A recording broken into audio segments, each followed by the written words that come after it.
ఇక ఈ విషయం 10న భారత్ బంద్ మావోయిస్టుల ఎన్కౌంటర్లకు నిరసనగా 11 నుంచి ఆగస్టు 3 వరకు అమరుల స్మారక సభలు శాంతి చర్చలకు ఒప్పుకున్న ఆ పని ఆపరేషన్ ఖగార్ నంబల్లా నష్టం భారీదే కానీ శాశ్వతం కాదు. మావోయిస్టు పార్టీ అధికార ప్రతినిధి అభయ్ పేరిట లేఖ అంటూ కూడా చూస్తున్న పరిస్థితి కనబడుతుంది.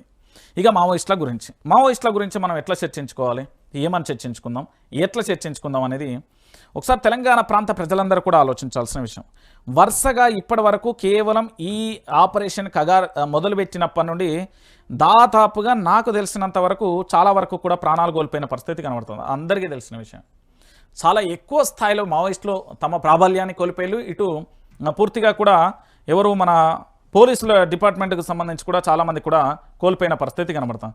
సో ఇక్కడ జరిగే విషయం ఏంటంటే తెలంగాణ ప్రాంత ప్రజలందరికీ కూడా నేను చెప్తున్నా, ఇక్కడ భారతీయ జనతా పార్టీ కేంద్రంలో అధికారంలో ఉండొచ్చు కాక, లేదా ఈ దేశానికి సంబంధించిన ప్రధాని నరేంద్ర మోడీ ఆధ్వర్యంలో భారతీయ జనతా పార్టీ అధికారంలో ఉండొచ్చు కాక, కానీ శాశ్వతమా కాదు కదా, అశాశ్వతమే కదా. చర్చల పేరుతోని అడవి బాట పట్టిన మావోయిస్టులను ప్రజాక్షేత్రంలోకి తీసుకురావడం ప్రభుత్వం బాధ్యత, అవునా కాదా? అవును.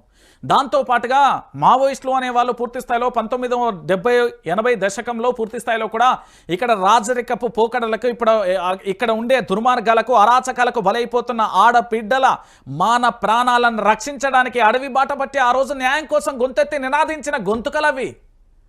అలాంటి వాళ్ళని ఎన్కౌంటర్లు చేస్తున్నారు. వాళ్ళు ఏమని చెప్తున్నారు? ఆపరేషన్ ఖగార్ ఆపండి, మేము శాంతి చర్చలకు సిద్ధంగా ఉన్నాం, ఆయుధ విసర్జన చేద్దాం, మనం మాట్లాడుకుందాం, మేము ప్రజాక్షేత్రంలోకి రావడానికి సిద్ధం, కానీ మీరు మా డిమాండ్ నెరవేర్చాలి. ఏమంటారు వాళ్ళు? అత్తే అడవుల సంరక్షణ అడుగుతారు, ఆదివాసీ బిడ్డలకు సంబంధించిన ఆర్టికల్స్ అడుగుతారు, అంతే. అంతకుమించి వాళ్ళు ఏం అడుగుతారండి? ఏం జరుగుతుంది? ఇంకా ఇంతకంటే దారుణమైన విషయం ఇంకేం చెప్పాలి? 10న భారత్ బంద్ పిలుపునిచ్చింది కదా. ఇప్పటికైనా ఈ దేశానికి సంబంధించి, రాష్ట్రానికి సంబంధించి అన్ని సంఘాలు కానీ ఏ సంఘమైనా కానీ వాళ్ళందరూ కూడా దయచేసి మాట్లాడి వాళ్ళని ప్రజా జీవితంలోకి తీసుకురండి. తీసుకురావాల్సిన అవసరం, ఆవశ్యకత ఇక్కడ పార్టీలకు ఖచ్చితంగా ఉన్నది. సో ఖచ్చితంగా కూడా తీసుకురావాల్సిన పరిస్థితి.